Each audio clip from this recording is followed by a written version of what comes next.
하나님의 말씀 레위기 19장 31절부터 보시겠습니다.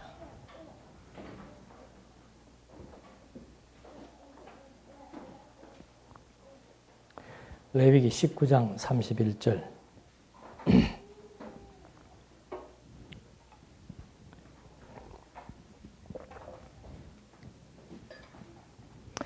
너희는 신접한 자들을 따라가지 말며 남자 무당을 쫓아가 그들로 인해 더럽혀지지 않게 하여라. 나는 여호와 너희 하나님이다. 너는 백발이 된 어른 앞에서 일어서고 노인을 공경하며 내 하나님을 경외하여라. 나는 여호와이다.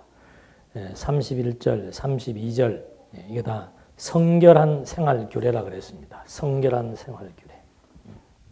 성결이라고 하는 것은 거룩하게 깨끗하게 되어지는 것을 의미합니다. 그러니까 하나님께서 자기 백성들을 거룩하게 하시는 여호와이심을 지금 알게 하시려고 레위기서가 주어진 겁니다. 그러니까 레위기서의 내용은 뭔가, 우리가 레위기서 보면 제사 규례들이 많이 나오잖아요. 그래서 레위기서 강론하는 교회들은 거의 없어요. 주일날. 왜 그런가? 뭐 전부 제사 규례 나오고 뭐 복잡한 거 나오고 하니까 별로들 안 하는데, 레위기서는 뭔가 하면 하나님께서 자기 백성들을 거룩하게 하시는 겁니다. 어떻게 거룩하게 하시는가? 거룩하게 하시는 율법은 항상 구약의 율법이죠. 그 율법은 계명과 율례와 주례와 법도로 되어 있다 그랬습니다. 그 계명과 율례는 정죄 기능이 있습니다. 그리고 율례라고 하는 것은 이웃과의 관계에서 발생되어지는 여러 가지 범죄나 사건들을 의미합니다. 그런 사건들에 대해서 잘못된 부분들은 정죄를 하고 또 잘못된 만큼 사죄를 하게 해줍니다. 그러니까 하나님께서 자기 백성들을 어떻게 거룩하게 하시는가? 율법을 통해서 거룩하게 하시는데 어떻게 하시는가? 계명과 율례에 의해서 죄를 정합니다. 죄를 정하는 것으로 끝내는 게 아니고 그 죄를 정한 다음에 반드시 제사나 또는 보상법에 의해서 용서를 해줍니다. 그렇게 해서 결론은 뭐예요? 하나님이 여호와이시다. 당신이 세운 약속을 반드시 이루어 나가시는 여호와이시다. 당신이 세운 약속은 뭔가? 당신들의 열조 아브라함 불러서 나는 너희들의 친아버지가 되고 너희들은 내 백성이 된다. 그래서 내가 너희들을 생육하고 번성시켜 주겠다. 그리고 가나안 땅을 정복하고 왕을 통해서 나라를 세워주겠다라고 하신 하나님의 약속. 그 약속대로 지금 이스라엘 이 레위기서의 내용은 이스라엘 백성들을 애굽에서 번성시켜서 번성시킨 애굽에서 번성시킨 자기 백성들을 애굽에서 해방시킨 다음에 광야로 데리고 나와서 자기 백성들을 이제 애굽에 물들어 있던 애굽의 문화와 종교적 관습에 물들어 있던 자기 백성들을 이제 거룩하게 만들어야 하나님이 여호와가 되는 거예요.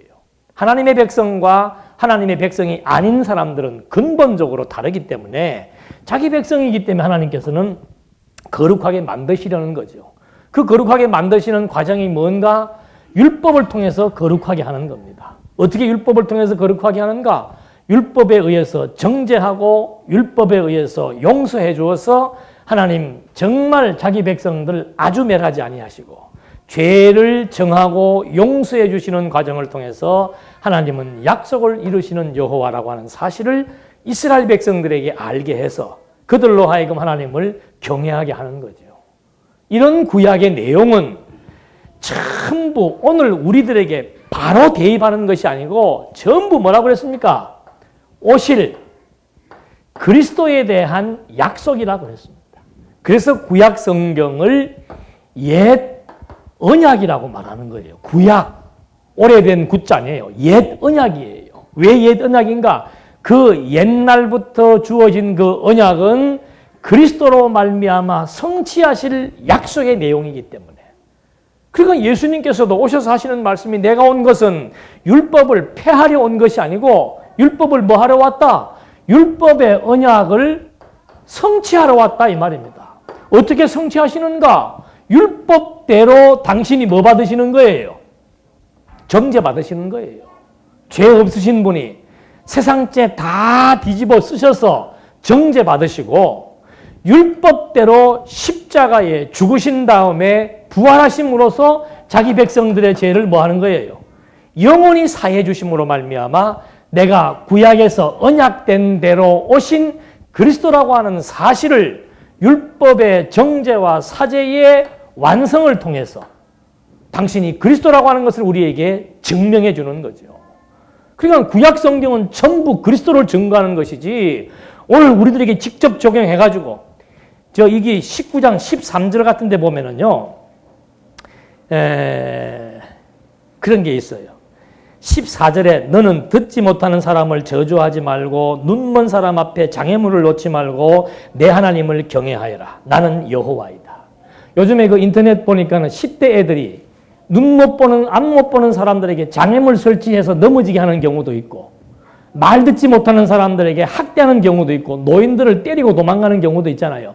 그런 애들 구원받을 수 있습니까? 없습니까? 성경대로라면. 더군다나 예수 믿는 청소년이 예수 믿는 교회 학교 학생이 그런 일을 행했다. 그러면 구원받을 수 있어요? 없어요? 구약 성경대로라면 구원받을 수 없지요. 그것이 만약에 불법을 행하는 자라고 만약에 단정한다면 구원받을 수 없지요. 그러니까 예수 믿고 살아도 이 성경 제대로 해석 못해가지고 구약에 나오는 그런 도덕적 규범들을 내가 행해야 내가 깨끗한 사람이 되는 줄로 알고 있으면은 죽는 날까지 구원에 대한 확신도 없고 불안하고 두렵고 왜? 늘 실수하며 사니까. 권사라고 해서 실수 안 합니까? 목사라고 해서 실수 안 합니까? 장로라고 해서 실수 안 합니까? 다 실수하고 때로는 범죄도 할 수 있고 때로는 죄도 지을 수 있는 거예요. 한 사람도 자유로울 사람들이 없는데 그런 조항을 갖다 놓고 우리가 신앙생활의 기준으로 삼고 그런 생활을 잘 해야 구원받는다라고 만약에 한다면은 한 사람도 구원의 확신을 가질 사람이 없는 거죠. 성경은 그런 얘기 아니에요. 성경은 도덕서가 아니라고 그러잖아요. 성경은 도덕서가 아니고 하나님 어떤 분이신 것을 우리에게 알게 해주는 계시서지 도덕서가 아니에요. 도덕서가. 근데 이 구약의 레위기서 같은 거 잘못 보면은 전부 도덕서인 줄 알고 자 지금 읽어드린 본문 말씀대로 누구 따라가면 안 된다 그랬어요? 네? 31절에 신접한 자를 따라가지 말면 남자 무장 쫓아가 그들로 인해 더럽혀지지 않게라. 나는 여호와다. 이거는 우리가 대충도 안 하는 사람들이 많죠. 무당 안 따라가는 사람들, 점 안 치는 사람들 많아요. 그런데 그 다음에 너는 백발이 된 어른 앞에서 일어서고 노인을 공경하며 내 하나님을 경외하여라. 교회 지금 어른이 들어오셨다 그러면 어떻게 해야 돼요? 저같이 흰머리 난 사람이 들어오면 어떻게 해야 돼? 검은 머리 있는 사람들은 벌떡벌떡 일어나야 되죠. 그런 도덕 가르치는 내용이 아니란 말입니다. 왜 노인을 공경해야 되는가? 유대인들은 계속해서 가족 사이 아니에요. 부모가 자식에게 하나님 교육했다 그러잖아요. 예? 어른이 젊은이들에게 하나님에 대해서 교육했습니다. 부모가 자식에게 하나님에 대해서 교육을 한 거예요. 그러니까 어른 공경해라 이 말입니다. 왜? 그 어른이 가르쳐주는 하나님에 대한 지식을 얻어야 되기 때문에 어른 공경해라는 말을 하는 것이지 요즘 유교 사회처럼 나이가 많기 때문에 부모이기 때문에 어른이기 때문에 자리 양보해야 되고 공경해야 된다. 이건 도덕률이란 말입니다. 도덕률. 성경은 그런 관점에서 어른 공경을 말하는 게 아니지요. 그래서 설령 그런 문제가 발생했을 때 성경은 정죄합니다. 반드시 정죄합니다. 죄질에 따라 가지고 막 돌멩이로 쳐서 죽이기도 한다 이 말이죠. 그리고는 어떤 죄들은 또 짐승을 잡아서 사죄해 주기도 하고 이런 것들이 전부 우리의 죄를 대신 정죄받아 죽으실 그리스도에 대한 약속이며 모형의 내용이지 오늘 우리에게 직접 적용해서 우리들의 삶의 표준 도덕적 기준으로 삼는 내용이 아닌 것이 너무도 분명하다고 말씀을 드렸습니다. 그래서 이 신접한 자 남자 무당을 박수라 그러죠. 그를 믿거나 추종하지 말라. 왜? 그를 믿는 것은 왜 믿는 겁니까? 무당들. 여러분 이 종교라고 하는 것이 우리 기독교는 참 재밌습니다. 기독교는 신이 어떻게 했어요? 인간을 찾아오신 겁니다. 근데 모든 이방 종교는 전부 다 인간이 누구를 찾아가는 거예요? 신을 찾아가는 겁니다. 인간이 신 찾아가려니까 너무 멀잖아요. 깨끗하지도 못하고. 그래서 중간에 대리자를 내세운 거예요. 이것이 종교적인 주술 역할을 하는 중간 매니저가 되고 중간 리더자가 되는 거예요. 이게 무속적인 신앙에서는 오전에 말씀드린 대로 무당 신접한 사람이 되고, 잘못된 기독교에서는 목사도 되고 신부도 되고 스님도 되고. 절에가 왜 가는 거예요? 스님한테 가서 다 고하잖아요. 스님, 이번에 우리 애가 뭐 해야 되는데 스님이 좀 기도해. 왜? 스님이 기도하면 더 세니까. 스님의 자리는 여기니까. 나의 자리는 여기고. 아담이 타락하면서부터 어떻게 하기 시작한 거예요? 하나님의 낯을 피하기 시작한 거예요. 하나님의 낯을 피하기 시작하는 거란 말입니다. 그러면 하나님과 점점 멀어지면서 그 다음에는 인간들 스스로가 자꾸 뭘 만들기 시작하는 겁니까? 신을 인간들 나름대로 만들기 시작을 하는 거예요.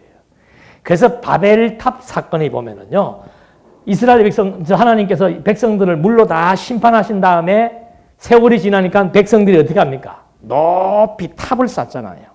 그 탑을 쌓는 심리가 뭔가? 신에 대한 두려움의 발로라 그럽니다. 신에 대한 두려움의 발로. 신이 또 물로 심판하실까 보아서 신에 대한 두려움이 자꾸 탑을 높이 쌓기 시작하는데, 그 탑이 나중에 4세기에 와서는 진짜 교회 탑의 전통 문화로 자리하게 되는 겁니다. 그래서 여러분 중세 교회들 보십시오. 전부 교회 지붕이 어때요? 다 이래요. 교회 그러면 이래요. 꼭대기에다 십자가.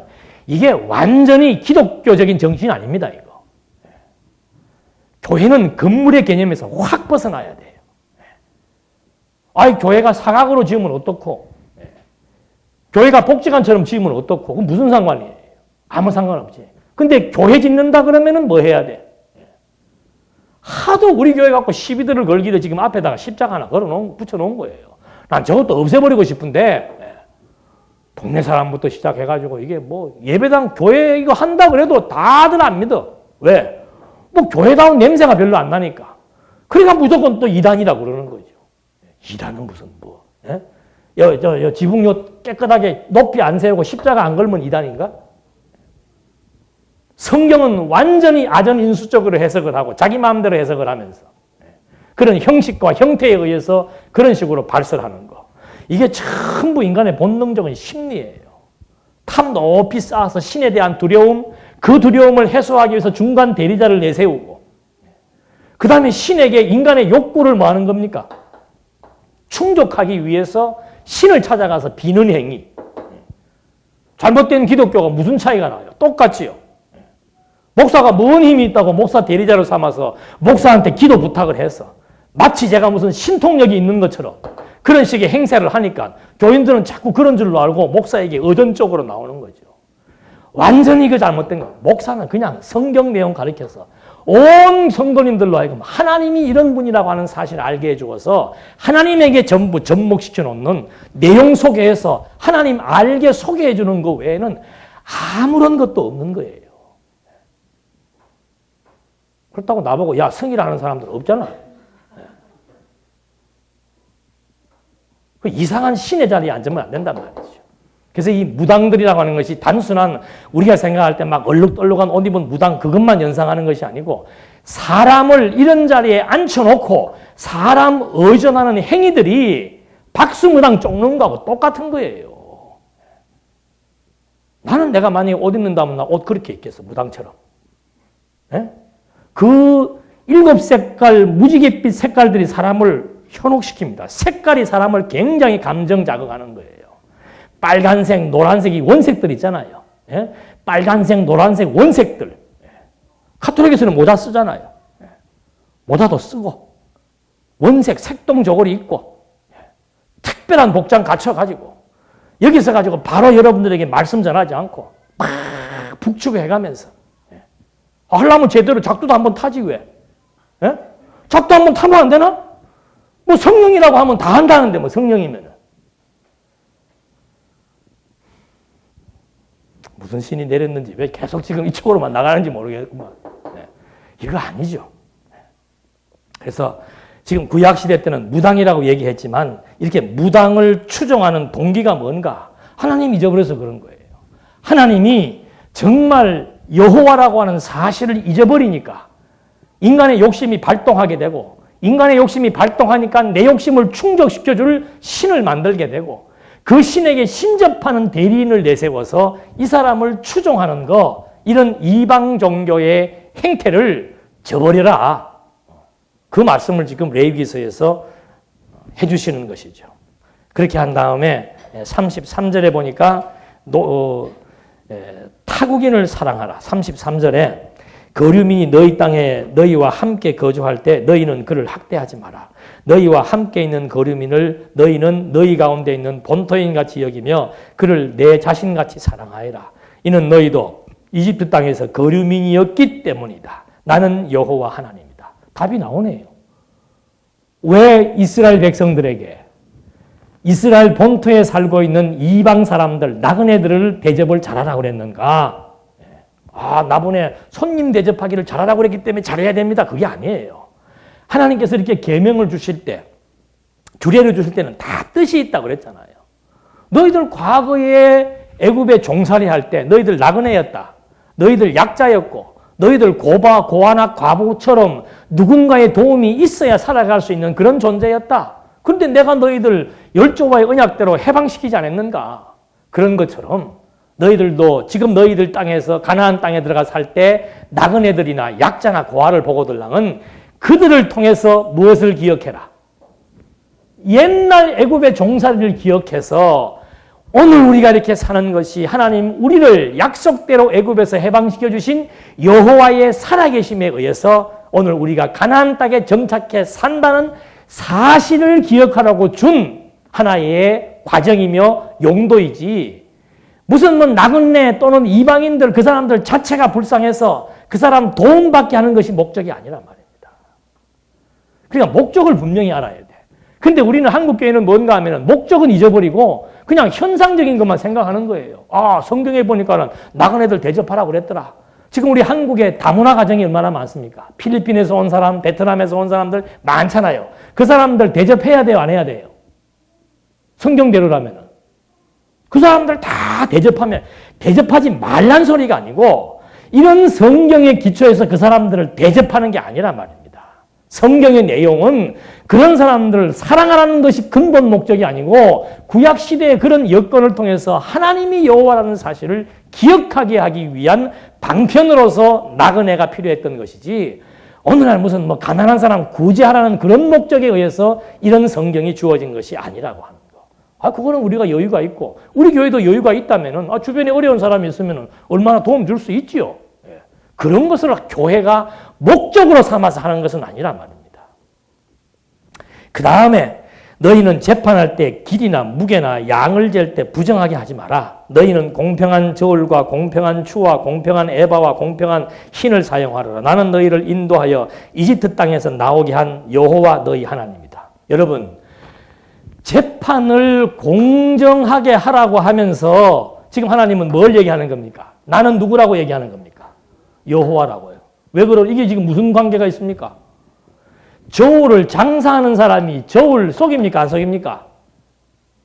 3대 거짓말이 있다 그러잖아요. 노인들이 일찍 죽어야 되겠다는 거 하고, 노처녀가 시집 안 간다는 소리 하고, 장사하는 사람이 하나도 안 남는다는 거, 밑집에서 판다는 거 하고, 그 거짓말이라고 그러잖아요.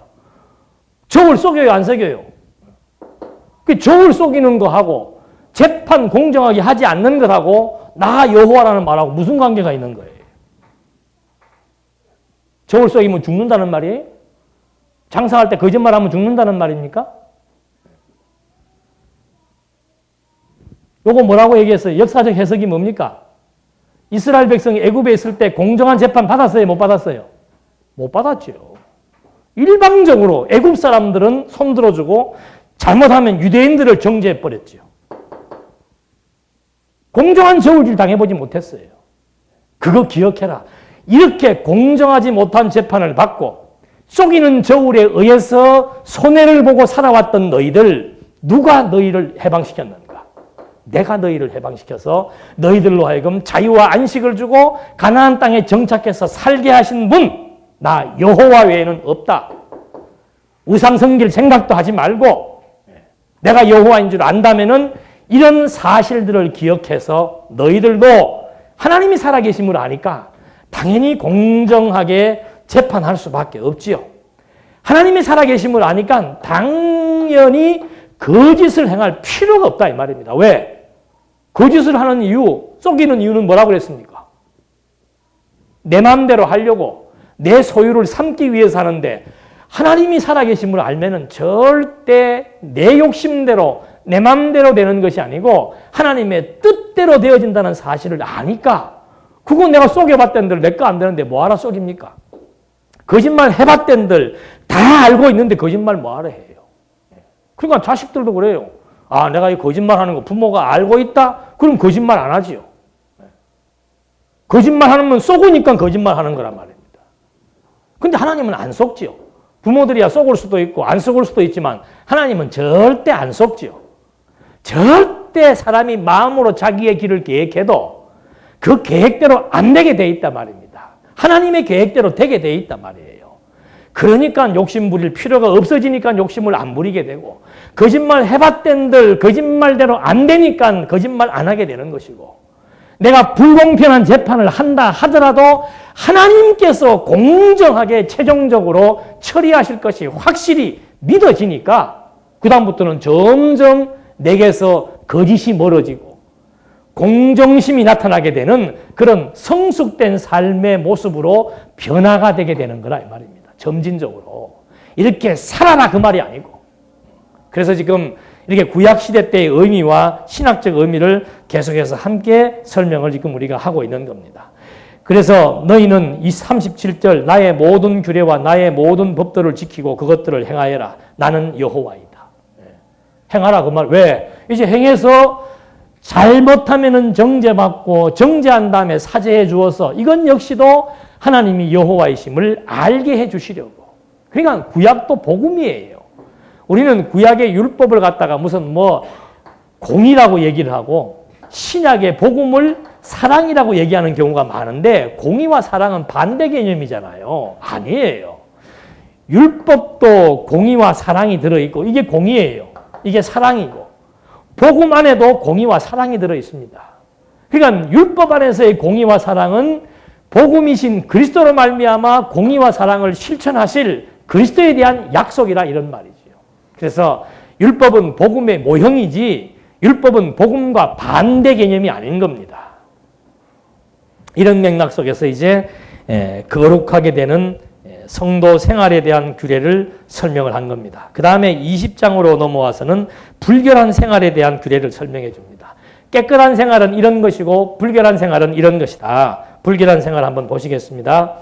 여호와께서 모세에게 말씀하셨다. 너는 이스라엘 자손에게 말하여라. 누구든지 이스라엘 자손 중에서나 이스라엘에 거주하는 거류민 중에서 자기 자식을 몰렉에게 주는 사람은 반드시 죽이되 그 땅의 백성이 그를 돌로 쳐 죽여야 한다.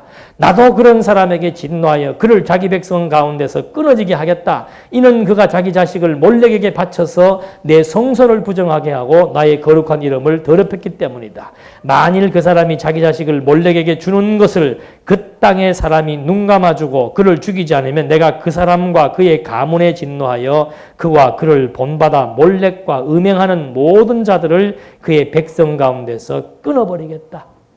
이 이방의 불결한 풍속들, 이 불결한 풍속 중에서 몰렉은 암몬 족속들이 섬기는 우상입니다. 그러니까 암몬 족속들이 섬기는 우상이 몰렉인데 암몬 족속들이 섬기는 그들의 제사 행위 중에 하나가 뭔가 하면 자식들을 제물로 바치는 게 나온단 말이에요. 그런 것 만약에 있으면 뭐 하라? 죽여라. 그런데 그걸 눈 감아주는 사람이 있어도 죽여라. 자, 이거 지금 오늘 잘못 해석하면은 무당들이 예수 믿을 수 있습니까? 없습니까? 무당들 예수 믿을 수 있어요? 없어요? 없어요. 구약대로라면 무당들은 예수 믿을 수도 없고 무당하고 말만 해도 돌멩이 맞는데 지금은 뭐 무당이든 무슨 뭐 상관없어요. 이게 구약시대란 말입니다. 구약시대. 모형적인 이런 구약의 모든 정죄의 사항은 전부 그리스도가 받으실, 정죄 받으실 것에 대한 내용들이에요. 약속이고. 지금이야 예수가 그리스도라는 사실을 믿기만 하면은 스님이면 어떻고 무당이면 어떻고 무슨 뭐 연쇄살인범이면 어때요? 예수를 믿으면은 그의 모든 죄를 다 그리스도가 정죄받아 대신 용서해 주시는 이 그리스도의 구속의 은총에 의해서 누구든지 그리스도를 믿기만 하면은 다 구원함을 얻을 수 있는 그 문이 열려져 있는 상황 속에서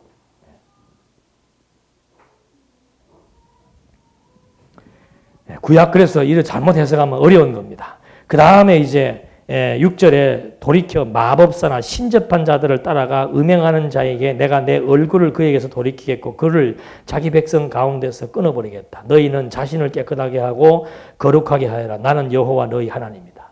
마법사. 요즘 텔레비에 마법사 나와요? 안 나와요? 그거 보면 돼요? 안 돼요? 예수 믿는 사람들이 마법사들 마법 행하는 거 보면 됩니까? 안 됩니까? 그 이름이 뭐지 그게 프로가? 스타킹. 스타킹 보면 돼요? 안 돼요?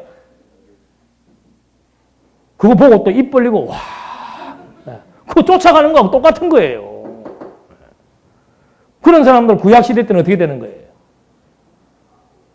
다음 주일날 절반은 못 나와 우리 그러면 또 스타킹 본 사람들은. 그래서 이런 내용들 전부 오실 메시아에 대한 약속. 그러니까 예수님의 구약 성경에 대한 관이 예수님 자신이 정확하게 누가복음에서 말하고 있죠. 구약의 율법과 시와 선지서는 다 누구에 대한 증거이다? 나에 대한 증거이다. 구약의 율법도 나를 가리키는 것이고 구약의 시가서의 내용도 나를 가리키는 것이고 구약의 선지서의 내용도 다 나를 가리키는 것이다. 그래서 내가 온 곳은 성경을 뭐 하러 왔다? 이루기 위해서 왔다. 구약에서 나를 가리켜 약속하신 성경의 모든 내용들을 내가 이루기 위해서 왔다. 그래서 신약의 주제가 뭐예요? 성취 아니에요, 성취. 어떻게 성취? 그리스도의 성취예요, 그리스도의 성취. 신약 성경 전체의 내용은 전부 그리스도 성취하는 내용이에요. 그래서 사복음서는 예수 자신이 성취하는 것이고 사도행전부터 계시록까지는 성령이 성취하는 내용 아니에요, 전부 다. 구약 성경은 처음부터 뭐예요? 언약 아니에요, 언약.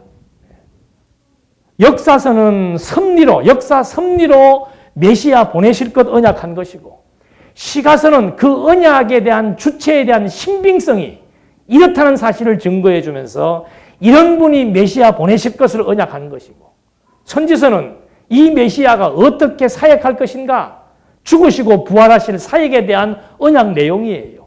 그 언약 그대로 예수님이 오셔가지고 당신의 직임으로 당신의 신분으로 당신의 사역으로 당신의 본성으로 전부 구약에 예언된 모든 내용들을 다 성취하시는 거예요. 그러니까 마지막 십자가에서 뭐 했다? 다 이루었다. 구약 율법과 시와 선지가 약속하고 있는 옛 언약을 내가 다 이루었다. 그러므로 나는 누구이다? 그리스도다 이 말입니다. 그러므로 나는 그리스도이다. 그 사실을 예수님이 마지막 당부하잖아요. 각 복음서 끝부분에 전부 다 당부하잖아요. 너희는 가서 땅끝까지 가서 복음을 전파해라. 너는 만민에게 가르쳐 지키게 해라. 너는 가서 내 양을 먹이라. 너희들은 내 증인이라. 전부 너희들은 가서 이제 마지막에 내가 가면은 성령이 올 것이다. 그 성령이 오면은 너희가 뭐 받는다? 권능을 받는다. 그 권능을 받아가지고 무슨 일 하는가? 땅끝까지 이르러서 뭐 해라? 복음의 증인되라. 복음을 전파하라. 이 말입니다. 그건 사도행전부터는 전부 무슨 내용이에요?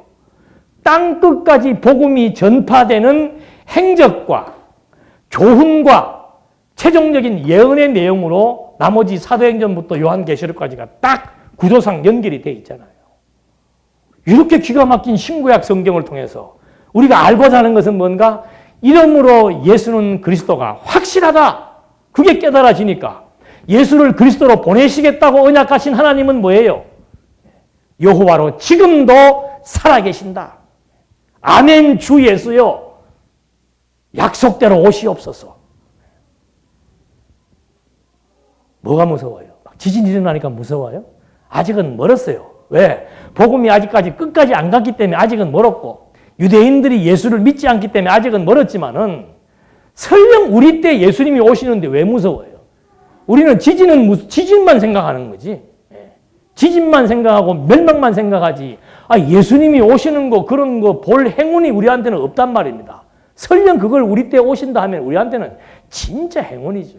천지개벽하는 것을 그리스도가 이 땅에 강림하시면서 이 피조세계 사단의 권세를 다 장악하고 피조세계를 완전히 굴복시킬 그 역사를 우리는 눈으로 보게 되는 그런 시대가 만약에 우리에게 주어진다면 우리는 행운아들이죠. 근데 그런 행운아는 없을 것 같아, 한 사람도. 걱정하지 마십시오. 우리 때 몰살당할 일은 없습니다. 왜? 그래도 한국은 뭐가 있으니까? 한국은 뭐가 있으니까? 우리가 이뻐서 그런 게 아니고 우리가 거룩해서 그런 것이 아니고 질그릇 같은 우리 속에 이 요만큼한 대한민국 속에 여러분 우리가 왜 빙상에서 금메달 따는 줄 몰라요?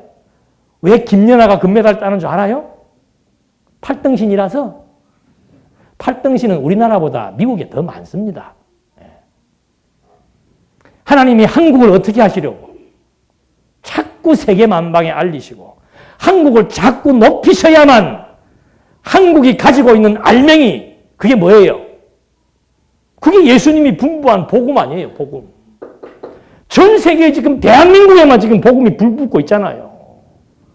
지금은 식어가고 있지만 이 불길을 지금 이제 대한민국을 통해서 중국과 중앙아시아와 동남아시아와 저기 중동아시아까지 복음을 전파하게 할 교두보가 대한민국이기 때문에 대한민국 지진 나고 다 죽어버리면 안 되지. 우리보다 못 사는 나라 사람들이 우리나라에 와가지고 예수 믿으시오 그러면 너나 잘 믿고 잘 살아 그럴 거 아니에요. 우리나라에 복음이 들어올 때도 우리보다 훨씬 선진국에서 복음을 갖고 들어왔지 않습니까? 그래서 한국의 경제도 자꾸 하나님께서 일으키시는 것이고 이 조그만 나라에서 그 세계에서 금메달 딴다는 거 그 어려운 진짜 기적이에요. 그 왜 하나님이 그렇게 해나가시는가? 한국 알려서 한국이 가지고 있는 복음 때문에 그런 겁니다. 복음 때문에. 그래 복음에 대한 확신이 있어야 힘 있는 삶이 나오지요. 하나님이 살아계신지 안 살아계신지 알탈탈해가지고 그냥 심령이 클클해갖고 성경 보면 또 그냥 죽여라 살려라만 나오고 망한다 흥한다만 나오니까 아이고, 나는 내 사는 거 보니까 흥할 기미는 별로 없고 그러니 덮고 그냥 주여 주여 이것만 하고 깨어나야 되죠. 지금이라도 깨어나야 돼. 지금이라도.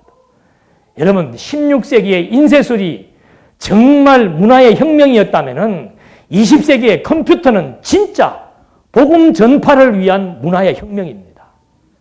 16세기 인쇄술 때문에 성경을 이렇게 한 권으로 만들 수가 있었고 성경을 번역할 수 있었고 온 기독교인들이 다 한눈에 볼 수 있었던 획기적인 혁명이 일어났다면 지금은 이 인터넷 문화가 전 세계 중국 대륙이 얼마나 넓습니까? 언제 걸어다니면서 복음 전파할 거예요. 곳곳마다 하나님이 한국 사람들 희한해요. 이렇게 조그만 나라 국민들이 어떻게 전 세계 각지에 안 가 있는 나라가 없어. 북극까지 가 있어. 북극까지. 세계 어느 나라에 대한민국 사람들 없는 데가 없습니다. 왜 그렇게 해놨는가? 하나님이 다 준비해 놓으신 거예요. 우리는 다른 생각할 거 없습니다. 정말 성경을 통해서 정말 하나님이 살아 존재하신다. 그 힘으로 사는 거죠. 그 힘으로. 여호와는 살아계신다라고 하는 그 힘이 우리들로 하여금 정말 모든 어려운 근심, 걱정, 염려로부터 벗어나게 해주고 미래에 대한 두려움과 초조함으로부터 벗어나게 해주고 내가 무엇을 위해 사는 것이 가장 인간의 근본이며 본분이라고 하는 사실을 깨닫게 해주어서 그 한 가지 일을 위해서 집념을 불태울 수 있다면 정말 힘 있는 사람이죠. 저는 엊그저께 한번 TV에서 교수님 한 분이 야 정말 대단합니다. 24년 동안을 일주일에 6일은 교수실에서 먹고 자고 토요일 날 집에 가서 하룻밤 자고 올 때 도시락 6일분 챙겨가지고 나보다 훨씬 열악한 저는 그래도 주방도 있고 불도 있고 침대도 있잖아요. 근데 그 양반은 뭐 주방도 없어요. 그냥 렌지하고 요 가스 바나하고 잠자리는 소파예요. 키가 작으셔가지고 소파에 누우니까 딱 맞더라고. 그러기를 24년 동안 그렇게 한 거예요. 왜 그렇게 했는가? 제자들에게 이 지식을 가르쳐줘야 되겠다. 그 선한 목표, 나름대로 선한 목표잖아요. 그 일 때문에 24년 세월을 6일 동안 연구실에서 먹고 자고 하는데 육신적으로 고달프고 힘들지요. 그래서 그것이 막 실증나고 짜증나고 원망한 적이 없이 늘 연구하는 즐거움, 가르친다라고 하는 그것 때문에, 그 목표 때문에 연구하는 즐거움으로 살다가 정년 퇴직하는 그 교수님을 이렇게 TV에서 보면서 박수를 보냈죠. 그러나 그분은 끝나고 나면 허탈할 거예요. 우리는 그거 아니잖아요. 여러분, 목표의식이 있어야 됩니다. 목표의식이 없으니까 그냥 매일 앉으면 한숨만 나오는 거예요. 특히 주부들은. 남자들도 마찬가지고요. 직장생활 뻔한 거 아니에요? 하는 일 뻔한 거 아니에요? 직장 옮겨도 다른 일 합니까? 직장 옮겨도 그 주특기 있는 그거 그대로 하는 거예요. 옮겨도 그 일이고 안 옮겨도 그 일이고. 요즘은 나이 조금 들어가면 이제 아예 일거리도 없어져 버리고. 주부들만 맨날 반복되는 일이 아니란 말입니다. 해 아래 세계에서 하는 일은 전부 돌고 도는 그 일이에요. 나만 뭐 이러고 살아야 되냐, 일이 재미가 있다 없다, 뭐 이거 언제 우리는 좀 새로울 게 어디가 있어요? 그런 거 기대하면 안 된다니까. 정말 선한 목표가 있어야 되는 거예요. 나는 이 목표를 위해서 산다. 오늘 왜 자꾸 이 톤이 올라가는지 모르겠네. 이 목표를 위해 산다.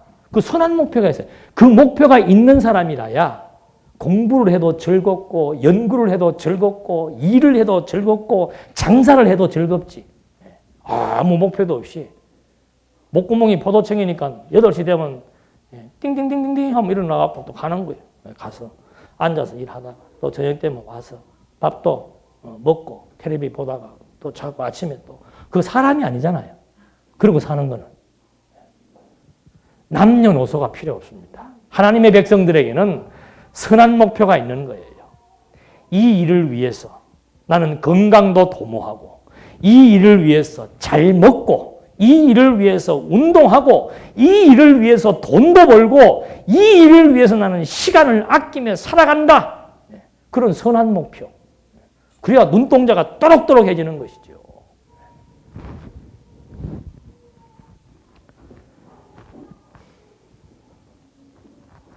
그 다음에 몇 절이요? 8절.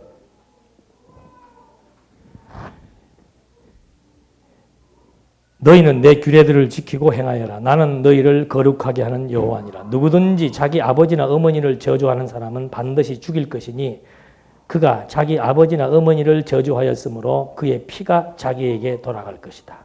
아버지 어머님한테 대들면 어떻게 돼요? 잘 들어 우리. 이제 무슨 얘기인지 아시겠죠? 이제 이런 것들 다. 그 다음에 어떤 사람이 남의 아내, 곧 자기 이웃의 아내와 간음하면 그 간음한 남자와 간음한 여자를 반드시 죽여야 한다. 어떤 사람이 자기 계모와 동침하면, 아이고, 이거 넘어갑시다. 지저분한 얘기들 쭉 나오는. 이거 다 죽여야 되죠? 이런 사람들은 죽여야 되죠? 자식이 부모한테 대드는 건 봐줘도. 죽이려면 다 죽여야 돼, 다. 부모에게 대드는 자식도 죽여야 되고, 이런 추잡한 짓 하는 인간들도 죽여야 되고. 왜 죽여야 되는가? 죽이고 살리시는 그리스도에 대한 이것이 약속이면 모형이기 때문에 그런 겁니다. 도덕적인 생각 이거 빼셔야 돼요. 그 다음에 17절 어떤 사람이 자기 누이 또 나오네. 이런 거 뭐 간음하지 말지니 이런 거에 대한 기본적인 계명과 연결되는 세부적인 사항들입니다. 간음하면 어떻게 된다고 그랬어요? 상대방 가만 안 놔두지요. 서로 그냥 혈투에 의해서 죽이는 사건들, 살상극이 벌어지기 때문에 하나님의 생육, 번성에 대한 약속이 지장을 받을 수 있습니다. 그래서 하나님의 생육하고 번성시키는 하나님의 약속을 이루시기 위해서 이웃 간의 살상극을 방지하기 위해서 자기의 재산, 자기의 아내, 자기에게 주어진 분복 이외의 것을 탐하거나 욕심부리지 말라고 권고해 주는 것이 역사적인 의미이고, 신학적인 의미는 그렇게 되는 자들을 정죄하는 것은 바로 죄 없는 그리스도가 우리의 죄를 정죄받고 우리를 용서해 주기 위한 복음적 약속인 것을 우리에게 확인시켜주는 그런 내용들입니다. 그 다음에 이제 27절에 넘어가면은 뭐 또 남자나 여자가 신접자나 박수가 되면 죽이라. 27절에 뭐 이거는 뭐 아까 무당되면 죽이라 그런 얘기예요. 그래서 이건 종교적인 음란 행위를 용납하지 않는 거죠. 종교적인 음란 행위. 그러니까 이 구약에 나오는 이런 모든 요소들이 전부 종교적인 요소들이에요. 종교적인 요소들. 하나님 바로 알고 하나님만 의지하고 살아야 되는 하나님의 백성들이 하나님 저버리고 금송아지 섬기고, 이게 다 방법에서 나오는 겁니다. 왜 원주민들이 가나안 땅 들어가서 다 죽이라 그랬는데 안 죽였는가? 가나안 땅 들어가서 다 죽이면 농사짓기 힘들잖아요. 농사짓는 방법은 토착민들이 잘 아니까. 그 다음에 그 사람들 살려두니까 그 사람들이 봄 되면은 또 보니까 가을 되면은 송아지 만들라고 제사 드리는 거예요. 왜? 그래야 풍년이 온다고 하니까. 그래서 인간이 하나님 잊어버리고 자기 분복에 만족하지 못하면은 자연스럽게 일반 세속적인 사람들이 살아가는 방식을 쫓아갈 수밖에 없는 거예요. 그것이 우상숭배 행위와 똑같은 거라 이 말이죠. 그래서 하나님 바로 알면은 누가 어떤 방식으로 해서 떼돈을 벌었다고 해도 거기에 혹해가지고 나도 그렇게 해봐야 되겠다. 그러다 망하는 거 아니에요. 이분이 하나님께서 지금 돈 벌게 해주셔서 하나님의 뜻이 있기 때문에 주식을 해서 확 올려주었는데 이 사람 주식하는 거 보고 그대로 따라하면 한 사람은 어떻게 해요? 망해요 또. 그래서 그냥 자기 분복대로 사는 것이 가장 아름다운 것이라고 하는 사실들을 한 번 더 여기서 확인을 해주면서 불결한 생활에 대한 규례에 대한 신학적 의미는 이거 전부 다 범죄자에 대해서는 죽음을 요구했지 하나님께서. 범죄자에 대해서 죽음을 요구하는 이것은 바로 아까도 말씀드린 대로 율법의 저주 아래서 죽음을 당하실 그리스도에 대한 모형으로 우리가 이해를 하면은 전혀 아무런 해석상의 문제도 없을 뿐만이 아니고 실제로 우리 삶에 대해서도 꺼리낌이 없는 겁니다. 그러니까 우리의 삶이라고 하는 것 늘 제가 말씀을 드립니다만은 우리는 어떤 조항들을 지키며 사는 것이 아니에요. 지금은 지각을 활용하는 겁니다. 지각. 하나님이 어떤 분이신 줄 알면은 하나님의 사랑에 감동하면은 내 마음이 사랑으로 말미암아 넓어져 있잖아요. 그러니까 이웃을 보면은 긍휼히 여길 수 있는 마음의 상태가 된다니까요. 그렇게 해서 자연스럽게 나그네를 대접하게 되고 이웃을 사랑하게 되는 것이고, 또 어저께 그렇게 하다가 오늘 또 강팍한 마음이 들면은 있는 것도 빼앗을 수도 있단 말입니다. 그게 우리의 삶의 모습이에요. 그래서 어떤 규칙이나 조항을 지키는 것이 아니고 하나님의 말씀을 통해서 하나님이 이런 분이라고 하는 사실을 깨달아지는 만큼 그 깨달아지는 농도만큼 여호와 의지하게 되고 욕심을 안 부리는 게 아니고 욕심이 사라지게 되는 것이죠. 그거 해봐야 내 뜻대로 안 된다. 너무도 분명하니까. 점점 욕심이 사라지니까 욕심 사라지는데 뭘 세상 사람들 살아가는 방식대로 쫓아갈 이유가 뭐 있습니까? 그냥 너희들은 너희들대로 이렇게 살고 나는 내대로 살고 하나님이 내게 주신 분복, 내게 주신 성격, 내게 주신 스타일 그대로 살아가는 거예요. 자꾸 쫓아가면서 살라고 그러지 말고. 고치려면은 생각과 마음이 고침을 받아서 변화가 일어나는 겁니다. 이거 고쳐갖고는 안 돼. 세계에서 제일 많은 고침이 대한민국이라 그러더만. 세계에서 이 성형 기술이 제일 발달해, 한국 사람들이. 하도 많이 고치니까. 이거 아무리 고쳐봤댔자 마음판이 안 바뀌면은 이미지가 표출이 안 되는 거예요. 이미지가. 그래서 정말 하나님이 어떤 분이신 줄 알면서 우리 모두가 마음의 안정감을 얻고 하나님이 하신다는 확신에 의해서 하나님의 뜻대로 우리의 일생 정해놓으신 뜻대로 하나님이 아름답게 인도하신다. 그게 공부하는 만큼 깨달아지니까 미래에 대한 근심 염려 없이 오늘 하루를 진짜 즐길 수 있는 거예요. 오늘 우리가 얼마나 즐길 수 있는 여건이 많습니까? 평안하고 즐겁고 기쁨을 누릴 수 있음에도 불구하고 주어진 군복에 만족을 못하니까 하나님이 보호하고 인도하신다는 사실이 안 믿어지니까 늘 불안하고 초조하고 염려하는 거예요. 하나님에 대한 지식, 이것이 우리의 삶의 근간이 된다는 사실을 한 번 더 유념하시면서 성도들의 성결한 생활에 대한 신학적 의미를 한 번 더 확인을 해봤습니다. 기도하시겠습니다. 살아계신 하나님 아버지, 하나님의 역사와 하나님의 주도하심과 인도하심이 무엇이라고 하는 사실들을 또 한 번 확인해보고 구약 백성들에게 주신 하나님의 계명에 대한 진정한 의미가 무엇인지를 확인해 보았습니다. 정말 주 앞에 깨끗할 자 없고 하나님 앞에 당당할 자 없사오나 하나님이 친히 우리를 친백성 삼아주셨고 하나님께서 친히 우리의 삶을 함께 하시며 끝까지 인도하심에 대한 약속이 오늘 우리들의 마음에 안도가 되고 우리들의 심령에 평안이 자리하게 되는 줄로 알기에 여호와를 힘써 알고자 하는 이 열정 더욱더 분발하게 하셔서 여호와 의지하며 힘있게 살아갈 수 있도록 인도해 주시옵소서. 예수님의 이름으로 기도드립니다. 아멘.